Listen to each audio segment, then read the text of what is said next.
Top quality और consistent performance के लिए सिर्फ सिल्वर पंप। टॉप क्वालिटी और कंसिस्टेंट परफॉर्मेंस के लिए सिर्फ सिल्वर पंप, नाम याद रखना।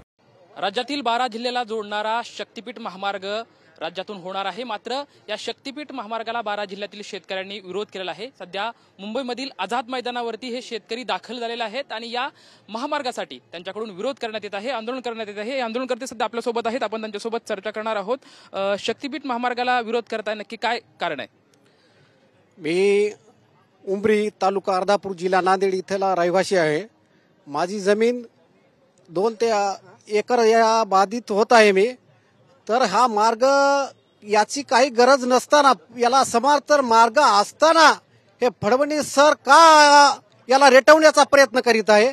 काही जरी झालं तर आमचा बागायती एरिया असल्याबद्दल आम्ही या मार्गाला तीव्र विरोध आहे। आम्ही या मार्गासाठी 1 इंचभर सुद्धा जमीन देणार नाही।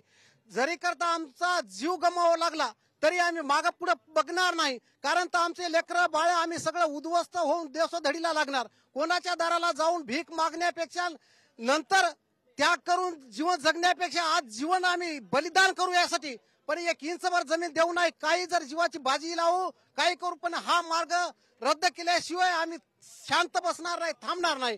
या मार्गाची काही एक गरज नाही, हे फक्त कॉन्ट्रॅक्टदार आणि जगवण्याचा प्रयत्न आहे। खरं तर धार्मिक असेल किंवा औद्योगिक या सर्व विकासाला चालना मिळण्यासाठी हा शक्तीपीठ महामार्ग आहे, असं मुख्यमंत्री देवेंद्र फडणवीस यांनी सांगितलंय। म्हणजे मराठवाड्यामध्ये हा विकासासाठी खूप मोठी चालना मिळेल असंही त्यांनी म्हटलंय। तर विरोध का? विरोध यासाठी आहे की या शक्तीपीठ महामार्गाला दुसरा पर्यायी रस्ता आहे। ज्यांना विकासाचं जे म्हणतात ना, विकास करायचा आहे, त्यांना शेतकऱ्यांना पाणी द्यावे, शेतकऱ्यांच्या मूलभूत सुविधा, शेतकऱ्याच्या शेतीमालाला भाव द्यावा, याच्यामध्ये विकास आहे। शेतकऱ्याचा याच्यामध्ये विकास नाही। आणि दळणवळणाचं साधन म्हणला तर तुम्ही याला पर्यायी मार्ग आहे। आणि मी मालेगाव इथून आलेला अर्धापूर तालुक्यातला शेतकरी आहे आणि आमचे अशोकराव चव्हाण साहेब यांनी मतदान म्हणजे इलेक्शनच्या आधी तीव्र विरोध केला होता। आज त्यांना फडणवीस साहेबांनी खोके देऊन चूप केले की काय, की असं आम्हाला एक वाटतंय। आणि आम्ही 20 एकरात आम्ही शेतकरी आहे, तर माझी 14 एकर जमीन जात आहे। तर आम्ही राहायचं कुठं, खायचं कुठं, काय करायचं? आम्हाला ज्या शेतीवर ज्या सोयऱ्याधाराने मुली दिलेल्या होत्या त्यांनी जायचं कुठं, हे एवढं सांगू इच्छितो। खरं तर 27,500 एकर जमीन याच्यामध्ये जाणार आहे आणि 86,000 कोटीचा हा प्रोजेक्ट आहे। तर देवेंद्र फडणवीसांचं असं म्हणणं आहे की जलद गती आणि जे शक्तीपीठ आहेत 3, म्हणजे माहूरचं असेल किंवा तुळजापूर आणि कोल्हापूर, अशा 3 पीठांना हे जोडणारा महामार्ग, त्यामुळे धार्मिक गोष्टीला खूप चालना मिळेल। धार्मिक गोष्टीला चालण्याचा काही संबंध नाही। कोणत्याही भाविकांनी देवदेवतांना जाण्यासाठी, शक्तीपीठांना जाण्यासाठी मागणी कोणीही केलेली नाही। आणि तुम्ही जे म्हणता औद्योगिक चालण्याचा या रस्त्याची संबंध नाही। विशेष म्हणजे शेतकरी वर्गासाठी, आम जनतेसाठी काही संबंध नाही। हे फक्त या राजकीय लोकांच्या स्वतःच्या स्वार्थापोटी रस्ता उभा केलेला आहे। शेतकऱ्यांना देशोधडीला लावण्यासाठी रस्ता उभारलेला आहे। आणि समांतर रस्ता आहे। समांतर रस्ता असताना काही गरज नाही। नागपूर रत्नागिरी रस्ता समांतर आहे आणि समांतर रस्ता आहे।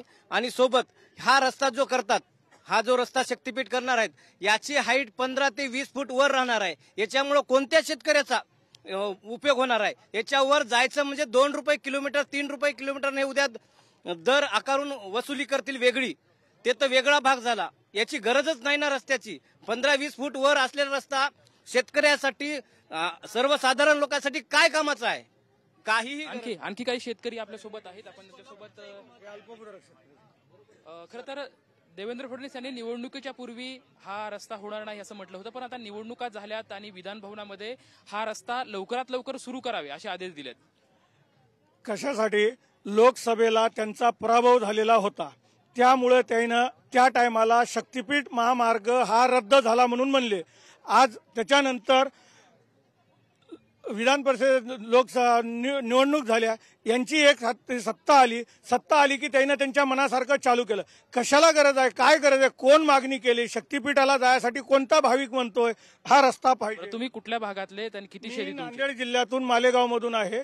मी अल्पभूधारक शेतकरी आहे। माझी 1 एकर जमीन आहे, त्याच्यातून 36 गुंठे जमीन जाती। 4 गुंठे जमीन घेऊन काय करू? आणि 36 गुंठे गेल्यावर मला काय भेटणार? आणि त्या जमिनीवर माझे तर सगळ्या लेकरा बाळाचा उदरनिर्वाह सगळं आजच्या तारखेला जर याने शक्तीपीठ महामार्ग जर रेटलाच तर आज माझे लेकरं बाळ मी सगळेजण मिळून आत्महत्या केल्याशिवाय पर्याय नाही. आपण पाहतोय की अनेक शेतकरी, हजारो शेतकरी खरं तर आझाद मैदानावरती एकवटलेले आहेत आणि आम्ही भूमिहीन होऊ त्यामुळं या शक्तीपीठ महामार्गाला आमचा आक्रमक असा विरोध आहे, अशी भूमिका, अशी प्रतिक्रिया या ठिकाणी आपल्या शेतकऱ्याच्या माध्यमातून पाहायला मिळत आहे. कॅमेरामॅन प्रेम मेहत्रे सोबत लक्ष्मण जाधव, TV9 मराठी, मुंबई.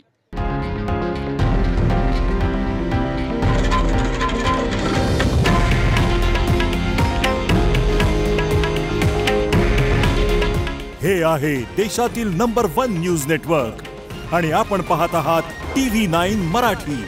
काळजी तुमची, हित महाराष्ट्राचं.